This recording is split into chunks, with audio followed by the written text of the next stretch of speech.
ကို့မှာမရှိတော့တာကိုသူများမှလည်းမရှိစေချင်တဲ့စိတ်လူကြီးတွေတောင်တစ်ခါတလေမှလုံးမိတတ်ပါတယ်။အားလုံးကမြေခွေးတစ်ကောင်ဟာထောင်ချောက်တစ်ခုမှပိတ်မိနေတဲ့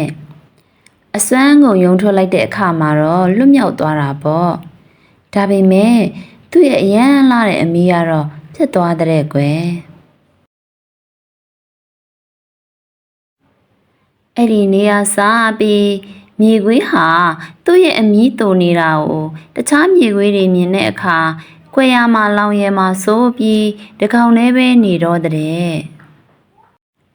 ဒါပေမဲ့ရက်အတော်ကြာတဲ့အခါမှာတခြားမြေခွေးတွေစော့ကစားနေတာကိုမြင်ပြီးတကောင်လေးနေရတာပြင်းလာပြန်ရောတဲ့ဒါကြောင့်မြေခွေးမိတို့ကတခြားမြေခွေးတွေသူ့ကိုမလောင်ရဲအောင်အတူလဲကစားရအောင်အကြံထုတ်တော့တာပေါ့တရက်မှာတော့မြေခွေးမီးတို့ကမြေခွေးမျိုးနွယ်စုတွေအတွက်အရေးကြီးတဲ့အကြောင်းပြောဖို့ဆိုပြီးအခြားမြေခွေးတွေကိုအစည်းအဝေးတက်ရောက်ဖို့ဖိတ်ကြားလိုက်တဲ့အစည်းအဝေးမှာမြေခွေးမီးတို့ကမင်္ဂလာပါမြေခွေးအပေါင်းတို့ကျွန်တော်မြေခွေးမျိုးနွယ်စုကြီးအတွက်အရေးကြီးတဲ့အကြောင်းပြောချင်ပါတယ်ဟိုးအရင်ကကျွန်တော်သိတဲ့မြေခွေးတစ်ကောင်ဟာသူ့ရဲ့အမီးကခြုံနယ်တွေနဲ့ညှိနေလို့အမဲလိုက်ခွေးတွေရဲ့ဖန်ဆီးခြင်းကိုခံလိုက်ရတယ်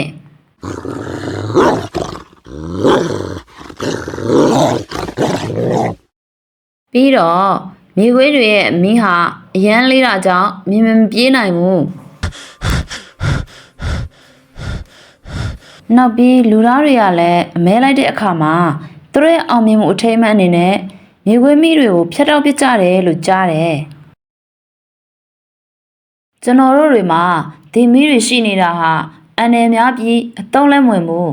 ဒီတော့ကျွန်တော်တို့တွေအားလုံးလုံလုံချုံချုံနဲ့အသက်ရှင်တန်နိုင်ဖို့အမီးတွေဖျက်တောက်ပစ်ကြဖို့အကြံပြုလိုပါတယ်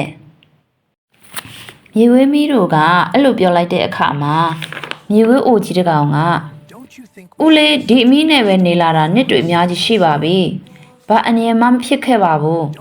ငါတူစီမှာအမီးမရှိတာနဲ့ပဲကျန်တဲ့မြေခွေတွေအားလုံးအမီးတွေဖြတ်တောက်ပြရမလားဒါအလွန်ရှက်စရာကောင်းတဲ့စဉ်းစားတွေးခေါ်မှုပဲလို့ပြောလိုက်တော့မြေခွေတွေအားလုံးကမြေခွေမီးတို့ကိုလှောင်ရည်ကြတော့တာပေါ့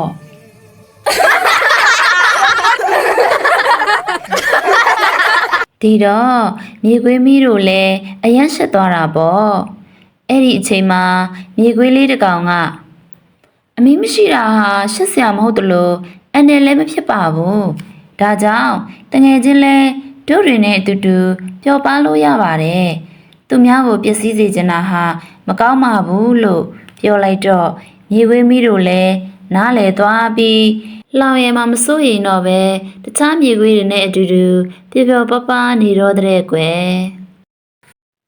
ပုံမြင်လေးရတော့ပြပါပြီနော်သားမိမိတို့လည်းကို့မှာမရှိတော့တာကိုသူများမှာမရှိစေချင်တဲ့စိတ်ကမကောင်းဘူးဆိုတာရဲ့သူများမှာရှိနေတဲ့အရာတွေက